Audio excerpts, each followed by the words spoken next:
შემდეგ უკვე პრაქტიკა. ამია რომ ოჯახს რამე პრობლემა შეექმნას, თუ რაღაც ტექნიკური საშუალებებით არ გაართულეს და ვიაგრა არ ჭირდებათ ამ ასაკის ადამიანებს. ამიტომ არ არის რეალურად ეს პრობლემა არ დგას.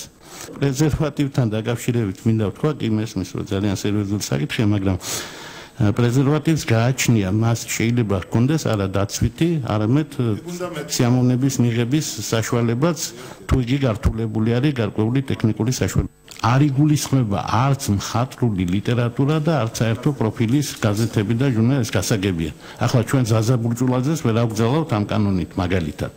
რომ არსებობს ორი ტიპის ასეთი პრეზერვატივი, ერთი დაცვითი საშუალება და მეორეს აქვს აი სექსუალური მოთხოვნის დაკმაყოფილების ფუნქცია. აი სწორედ ის ვერ გაიყიდება და ესეთი გაიყიდება. ძალიან მარტივია, ამას ჩამონათვალი არ ჭირდება.